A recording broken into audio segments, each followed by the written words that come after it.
You clicked this video because you remember a LEGO theme that just disappeared. One day it was on store shelves, the next, gone. Like it never existed. But here's the thing, some of these themes were huge, millions of sets sold, fans loved them, kids begged their parents for them. So why did LEGO pull the plug? And more importantly, should they bring any of these back?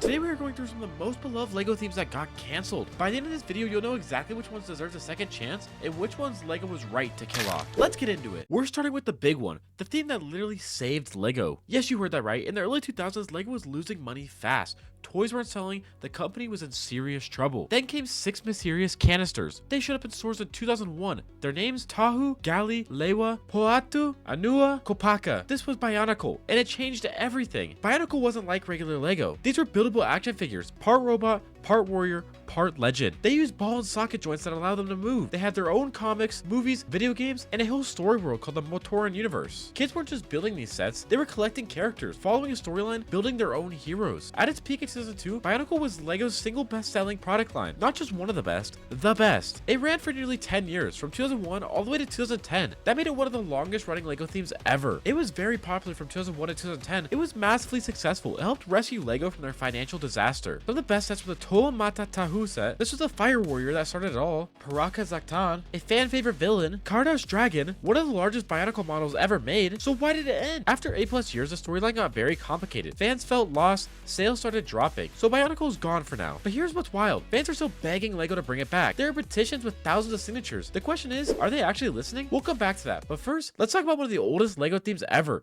and one of the most loved. Picture this: stone walls, drawbridges, knights in armor, fire-breathing dragons, and epic battles for the kingdom. That's LEGO Castle, and it's one of the very first LEGO themes ever made. LEGO Castle launched all the way back in 1978, the same year the LEGO minifigure was introduced. For over 30 years, knights and castles were a core part of what LEGO was. Every few years, LEGO would update the theme, new fractions, new enemies, new designs. You had the classic castle era in the 80s, the Dragon Master, Royal Knights, and Ninja in the 90s, then Knights Kingdom in the 2000s. For an entire generation of kids, LEGO Castle wasn't just a toy, it was the toy. Some of the best sets from the theme were the King's Castle, the Kingdom's Joust, and the Dragon's Fortress. So why did it end? LEGO reportedly stopped making the castle sets because Harry Potter and Lord of the Rings filled that medieval fantasy space. Why make your own knights when you can sell Hogwarts? So Castle got pushed out by licensed themes, and that's a pattern you're going to see over and over again. But sometimes LEGO doesn't kill a theme because that's competition. Sometimes they just kill it because they genuinely don't know what they had. That's exactly what happened with our next theme. What would you do if earthquakes start destroying cities above the ground, and the government sent you underground to find out why? That's the whole premise of Power Miners, and honestly, it sounds like a blockbuster movie. In 2009, 4 brave miners tunneled deep underground and discovered something incredible: rock monsters, huge crystal-eating creatures causing all the earthquakes. The mission?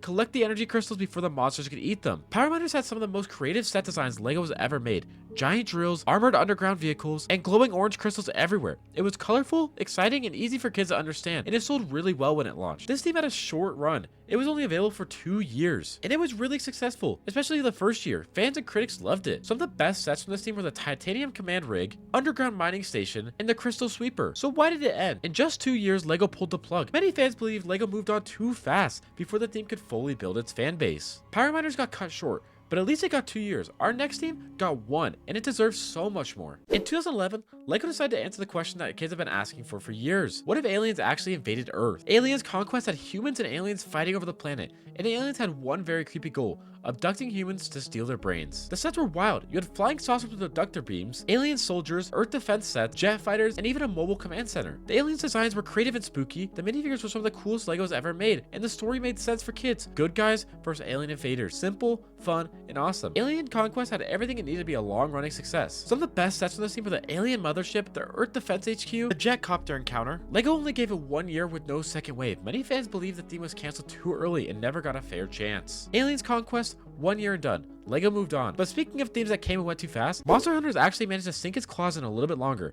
and brought something truly unique to the table. Imagine a world where vampires, werewolves, mummies, zombies, and Frankenstein's monsters all exist, and a small team of Monster Hunters was the only thing standing in between them and total chaos. That was Monster Fighters, and it was absolutely brilliant. Launched in 2012, Monster Fighters was LEGO leaning hard into the Halloween horror style, but in a fun, spooky way, perfect for kids. The sets were gorgeous. Each one featured a different classic monster with awesome details. The minifigures were some of the most detailed LEGO has ever designed, and the story tied everything together. The monsters were trying to collect powerful moonstones to block out the sun forever. Fans absolutely loved it. The sets flew off shelves. Some of the best sets from this team were the haunted house, the vampire castle, and the zombies. So why did it end? Only 2 years and LEGO moved on to other themes, and Monster Fighters never got a third wave, even though fans were hungry for more. Monster Fighters, 2 years, gone. Okay, we've talked about knights, underground, aliens, and monsters, but what about a theme so big, it's got its own TV show, movie, and video game, and still got canceled? That's the story of Legends of Chima. What if animals could walk and talk, and they had a magical energy source that every tribe in the land was fighting over? That's Legends of Chima, and when it launched in 2013, LEGO went all in. Chima had it all: an animated TV show on Cartoon Network, a video game, a theme park ride, dozens of sets, and a rich world full of animal tribes: lions, eagles, gorillas, crocodiles, ravens, and more, all battling for control over the glowing blue power stone called Chi. These sets were huge and detailed. The vehicles were creative, the minifigures had unique animal designs. LEGO clearly believed Chima was going to be the next Ninjago. And for a while, it was close. The best sets from this team were the Lion Chi Temple, the Krager's Command Ship, and Laval's Royal Fighter. So why did it end? LEGO was running both Ninjago and Chima at the same time, and Ninjago was simply just more popular. With limited shelf space and budget, LEGO had to choose, and Ninjago won. Ninjago beat Chima in a battle for LEGO's attention. Fair enough, Ninjago is still going strong today, but we've got one more theme to cover, and this one's going to surprise you, because everything we talked about got canceled. This last one got canceled twice. In 2015, LEGO did something they almost never do. They brought back a canceled theme. Bionicle returned with a full reboot.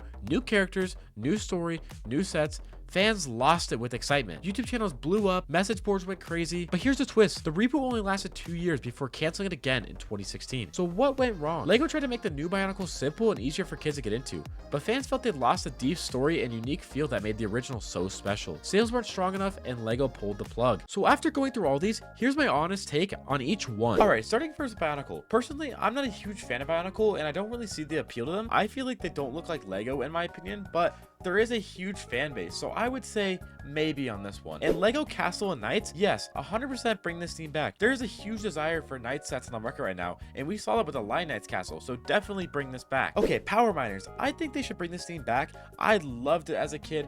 The rock monsters were cool. Everything about it was just awesome. Aliens Conquest. This one, I'm not sure about. You know, I love the thought of having LEGO sets based around aliens, but I don't think these sets were amazing for the time. So maybe 1 or 2 a year would be perfect. Monster Fighters, absolutely yes. Bring this one back, but maybe keep it as a Halloween exclusive where you release like maybe a couple sets every year around Halloween time. And finally, Chima. Do not bring this theme back. It was cool when I was a kid, but it's nothing like Ninjago, and Ninjago already fills that void for the LEGO TV show. Here's a lesson from all this. LEGO has a habit of canceling great ideas before they reach their full potential, and fans never forget. The themes that disappeared didn't fail because kids stopped loving them. They were canceled because of business decisions, licensing conflicts, and just bad timing. And that's exactly why fans keep coming back, hoping LEGO will finally give these worlds a second chance. Which one of these themes do you want to see come back? Drop your answer in the comments below. I read every single one. And if you want to see more videos like this, check out this video up here where I discuss the biggest problem with LEGO Star Wars, or click this video right here where I talk about LEGO shrinkflation. I'll see you guys in the next one.